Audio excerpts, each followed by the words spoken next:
دوستان محترم، تربیت اولاد کے حوالے سے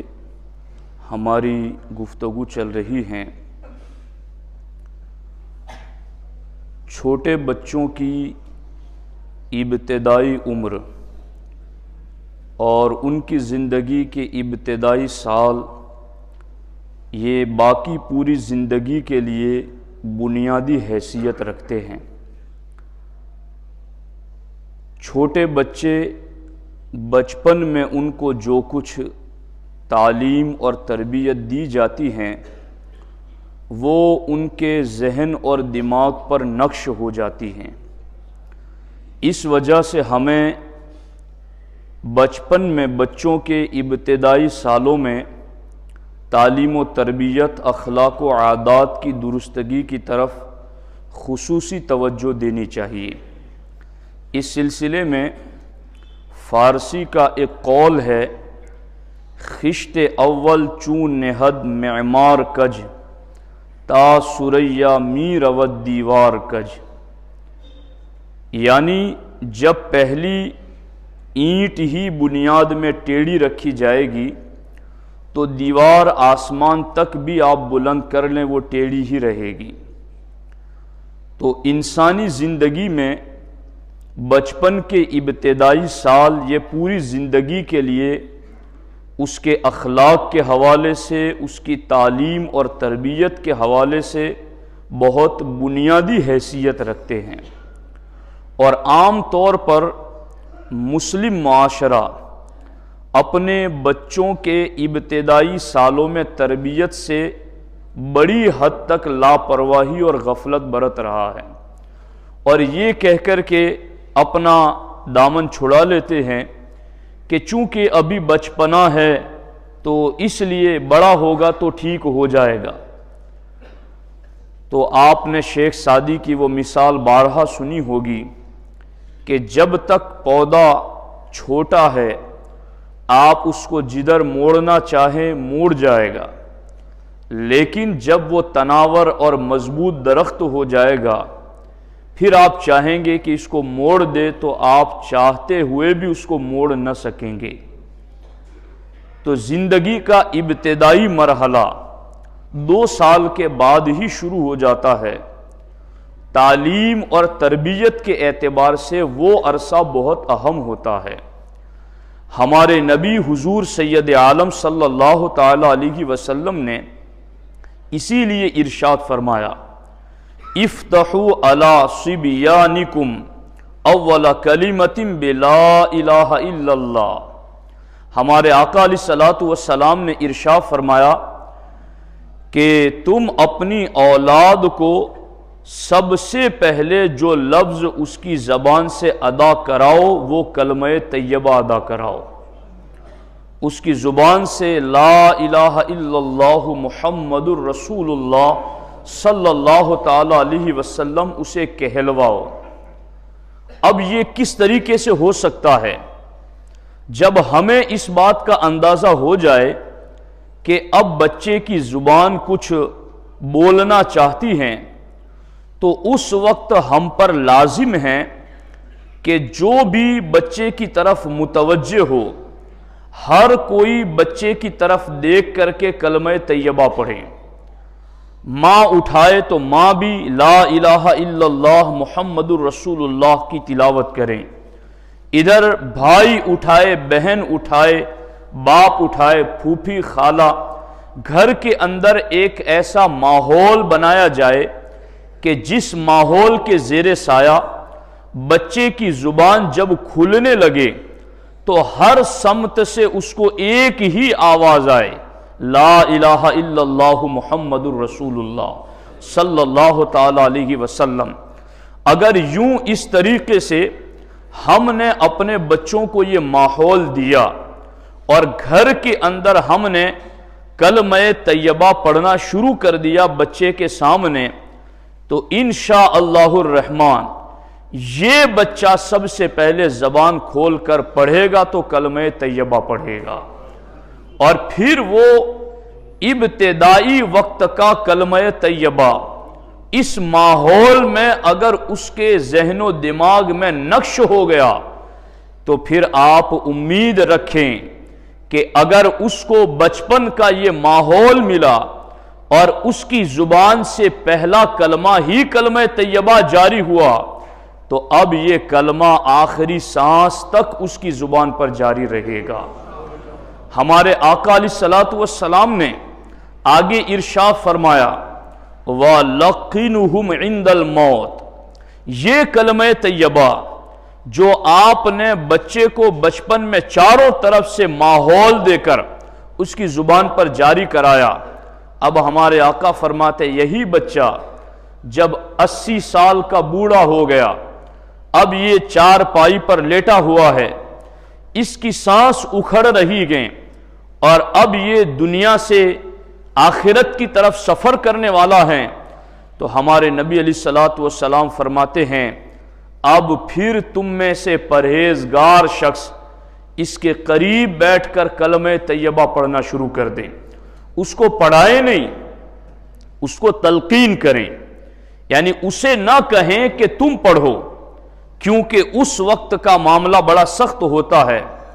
ممکن ہے کہ اس وقت اس کی زبان پر آپ پڑھانے جائے تو وہ جاری نہ ہو سکے۔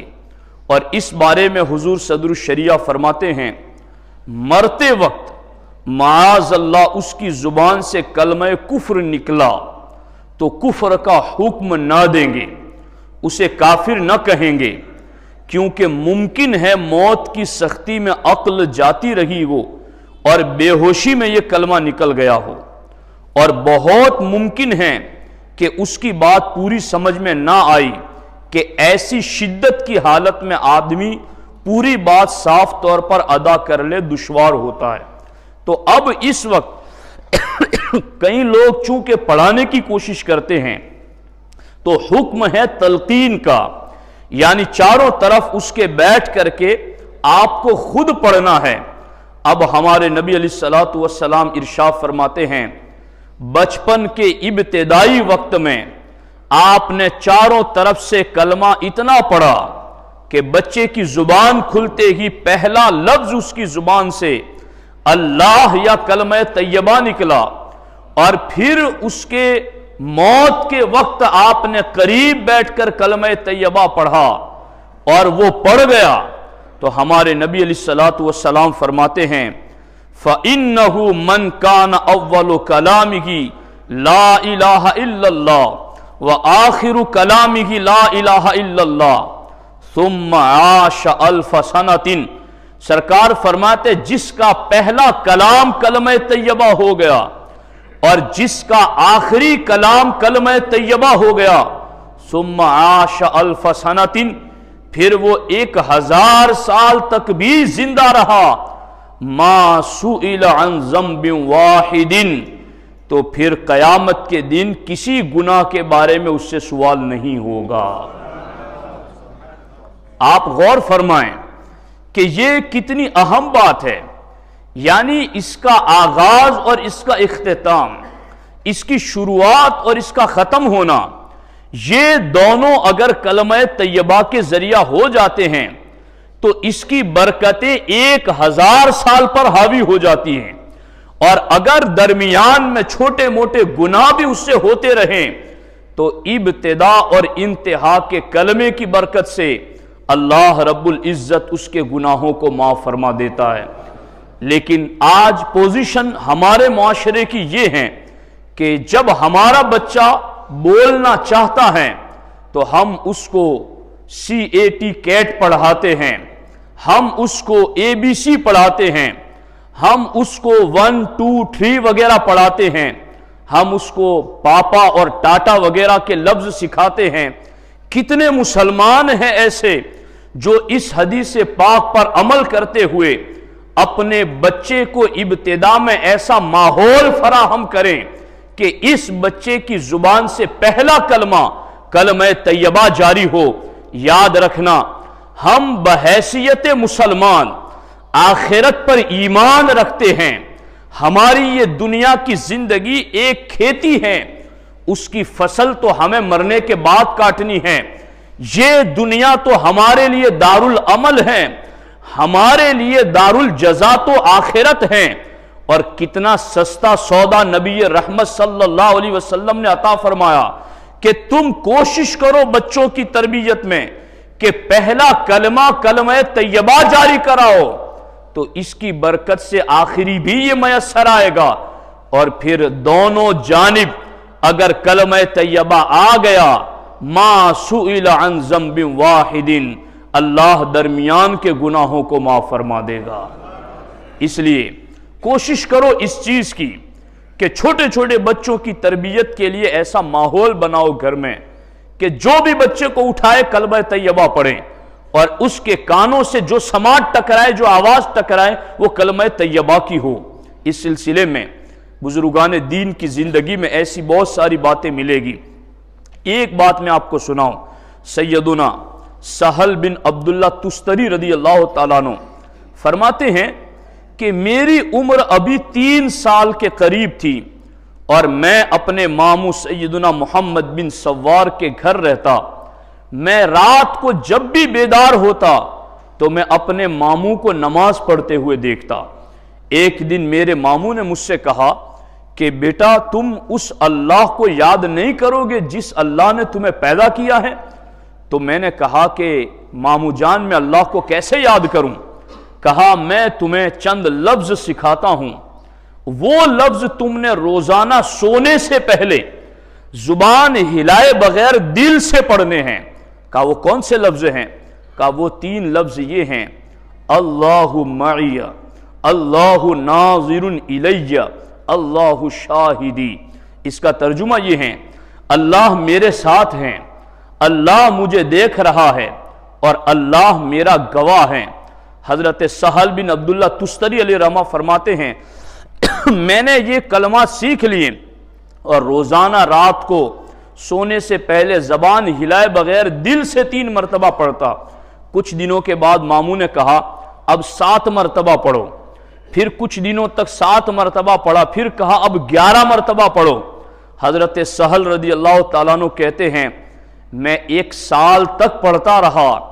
یہاں تک کہ اس لفظ کے پڑھنے سے مجھے لذت آنے لگی، مجھے مٹھاس محسوس ہونے لگی، مجھے اس کے اندر چاشنی اور اس ذکر کی طرف میرا دل رغبت کرنے لگا۔ یہاں تک کہ 1 سال مکمل ہوا تو ماموں جان نے مجھے پھر کہا بیٹے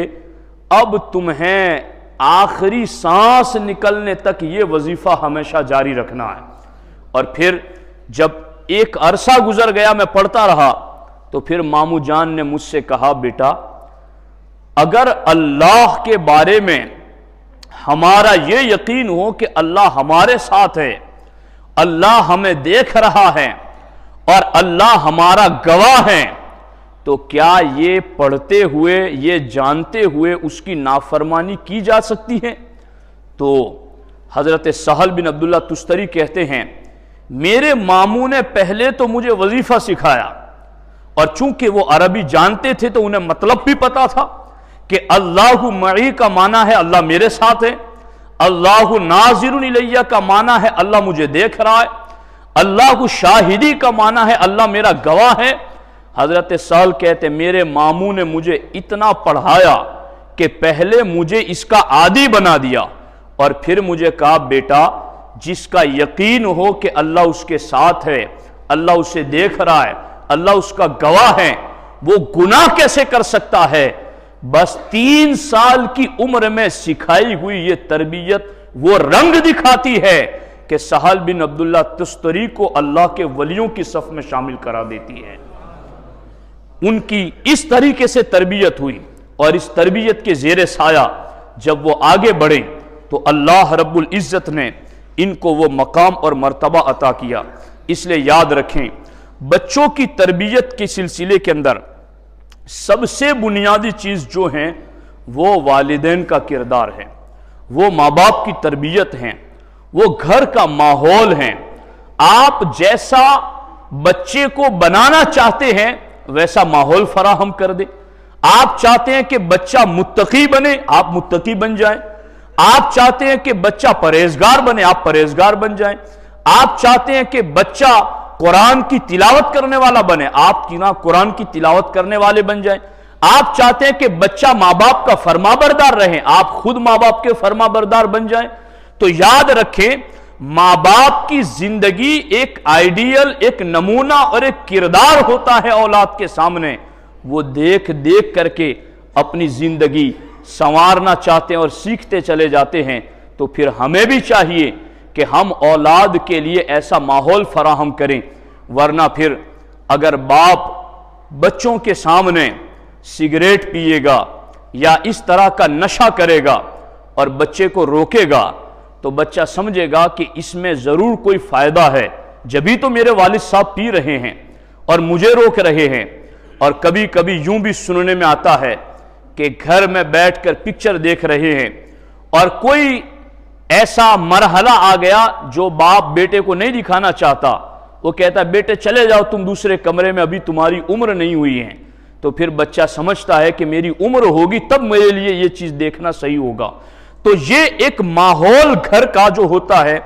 وہی بچوں کے ذہنوں کو پروان چڑھاتا ہے اور ان کے ذہنوں کے اندر صحیح غلط حق باطل خیر اور شر کی تصویر نقش کرتا ہے۔ تو ہم اپنی اولاد کو اگر نیک دیکھنا چاہتے ہیں، اور ضرور ہماری خواہش یہ ہونی چاہیے کہ اولاد نیک بنے، چونکہ اسلام میں نیک اولاد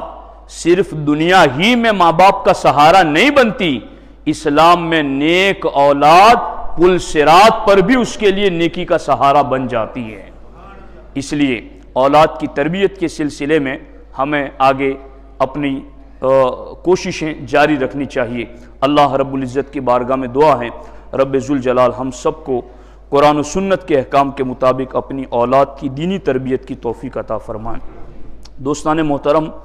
ایک اعلان ہے، وہ میرے ہاتھ میں دلائل الخیرات شریف ایک کتاب ہے،